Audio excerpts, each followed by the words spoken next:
the Terrifics #1, Jeff Lemire and Ivan Reis on the book. Of course, we've been looking forward to this. This was easily the out of the dark matter New Age of Heroes line.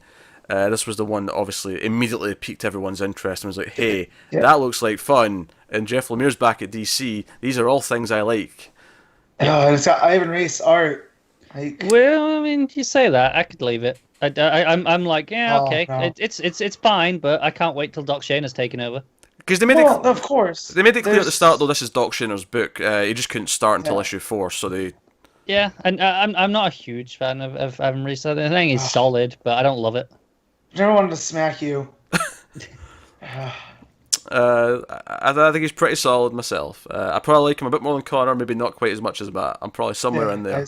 I just associate him with the Johns runs of the mid, you know. That's fair. I think he's a very reliable artist. Don't get me wrong. Yeah. It always turns out something at least, it's pretty good.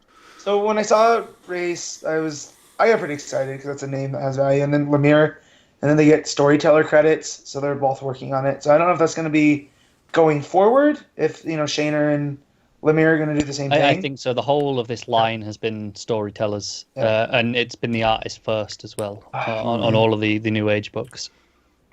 So this was all around delightful. I love how he doesn't let me say the premise of the issue. He just jumps right in. He can't hold it back. No, I can't. You just can't. The book is, so basically Mr. Terrific goes to Simon Stagg. Apparently Will Metal was going on. Simon Stagg basically took Terrific's company and all of his tech. And like, I'm having all this.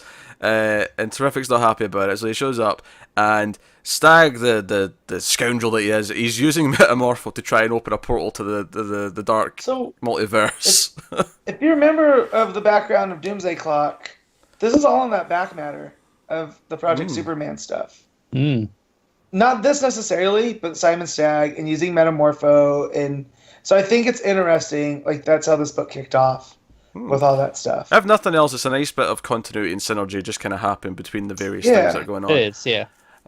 Which is cool. And so basically things go wrong. The portal that he's opening starts to kind of get unstable. He brings the Plastic Man egg in, and him, Mr. Terrific, the egg, being Plastic Man, and Metamorpho all kind of like go into the dark multiverse.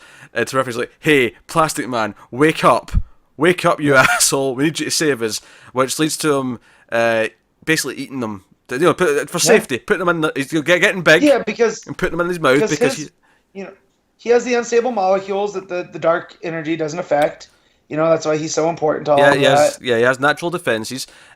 Honestly, my favourite panel of this entire book might be after Plastic Man finds out how long he's been asleep, and he finds out that Mr. Terrific and Batman have been used him to try and help during Metal.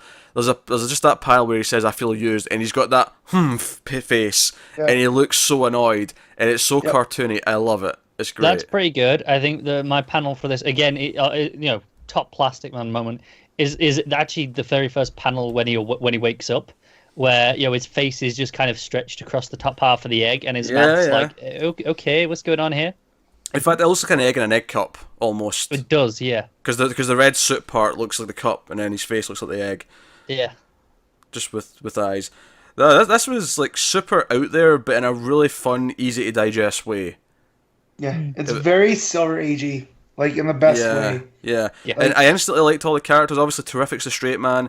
Metamorpho's your big. I mean, I don't want to just say he's the Thing character, but he kind of is. He's Let's just address this, shall we? I mean, we mentioned it when it was announced, but we've gone a whole 3 minutes now without mentioning it.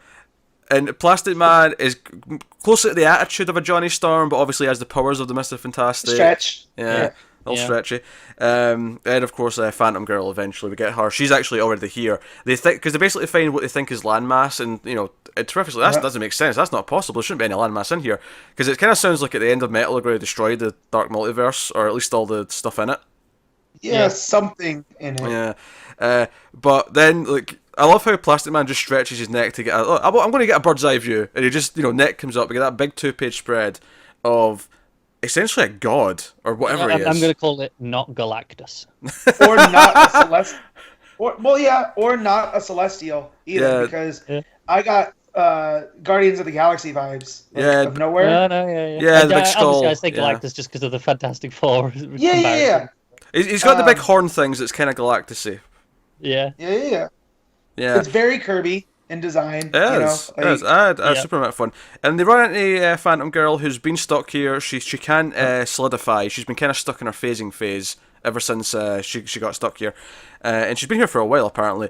And, I mean, the issue is all about them just kind of encountering each other for the first time. It's setting things up.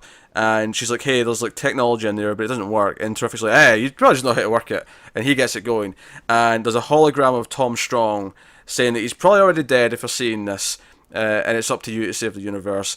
So this feels super like origin story for a team. Like, this is the thing they're just thrust together to solve. But then at the end of the first arc, they're going to be like, hey, we work pretty well together. Yeah, we should probably stick around terrific. together. Yeah. Oh, no, don't do that. I watched the 2015 Fantastic Four. Don't you give me that whole, oh, it's terrific. Say that again. I know what we'll call ourselves. We'll call ourselves the Plastic Terrifics. Man, you could take advantage of the... Because he can be very self-referential in that Deadpool way, just not annoying. And at least on this one, you've already got a Mr. Terrific to base off that. You know, like the name's already there for them to pull from. Admittedly, if there was 3 of them, then the Terrific Trio would have been a really nice pun on the name, but we got 4, so... So, Tom, I get to the end, I had no idea. Like, when I'm reading this, there's that page that has Tom Strong on it. I was like, huh, that's weird. Why would they be priming that at the beginning of the book? Do you not remember them announcing this? Like, way back? I don't remember I them announcing that either. Oh, I remember just one week it was mentioned in the news that Tom Strong was going to be in. I'm glad I missed that because I got to that last page and I was like, "Well, that's the thing, Matt. You didn't miss it. We definitely talked about it. You've just forgotten about it." Yeah, I don't recall it either. To be fair. Yeah. And man, now I need to go back and check out Tom Strong. That was always a blind spot. But it seems like my kind of guy. I mean, square-jawed adventurer. Look at he's got a knife on his belt, like Yeah, image and a gun. Mm-hmm. Yeah. But no, Tom Strong was an Alan Moore creation, right? Yes. Yeah. Oh man. Yeah, I don't think this one's quite as off limits though. No. It's not quite the holy grail that no one can touch. Yeah. But it always just cracks me up when DC uses his stuff and people get cranky on his behalf.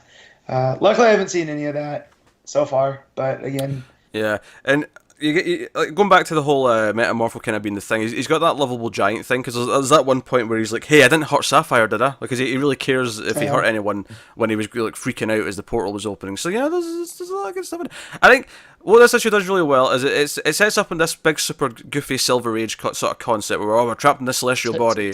It's a big cosmic romp. Yeah, but I think the thing it really does well though is it quickly kind of sets up the tone of all the characters and their interactions and. Easily my favourite thing so far is just everyone putting up with Plastic Man and Plastic Man's attitude. When Phantom Girl says where she's from, and I'm not even trying to pronounce all that. It's just consonants. And then Plastic Man's like, is that somewhere in Eastern Europe? But still. I don't have it in front of me. I'm just kind of look to him like, what is wrong with you? I love that whole interaction. It is very Ben and Johnny. No, it is, and again, just he's got such a fun visual power. When they're fighting, and he's just stretched all over the place. It's the page after the big not Galactus. Yeah, that middle where he's just flailing. I think is the only word I have for it. Yeah. Oh, it's so goofy and fun. I think. I mean, it's not surprising, because I was almost worried that we had so high expectations for this book that it would maybe be underwhelming. Like, it wouldn't be bad, but we'd come into it going, oh, well, we kind of seen this as the gem, and we'd kind of feel like, eh. But honestly, so far, it is definitely the one that has really nailed everything right away, where it feels like not just the start of an adventure. I want to be on this story. I want to be on this journey. It delivered. It delivered. Or it doesn't feel like it was actually part of that Black Matter or Dark Matter line that became New Age of Heroes. And then they just kind of threw it in there because it was coming out around the same time. Because it feels different tonally than everything else I read from there. No, I mean, this feels like a more traditional DC book in that sense, whereas the others feel like they're doing something very different. Yeah, I feel like those are more of a risk than this is. I mean, it's a risk in terms of who the characters are, but I feel like this is kind of the point of the book, is that it's going to take these C-listers and make something out of them by making them a team. Yeah. And we all know how I feel about that. I love when they do that. Yeah. I really appreciate. We talk about how this is a very standard origin story. Not to its, not criticism, but that's what it is here. And I feel like a lot of the time these stories are really stretched out. But this is only going to be 3 issues, this origin. Pun intended, of course. It was, yeah. But, often it's, okay, this is 6 issues for this. And it's like, it doesn't really need to, it goes on too long. Whereas this is going to be 3. It's going to be presumably relatively tight for the origin.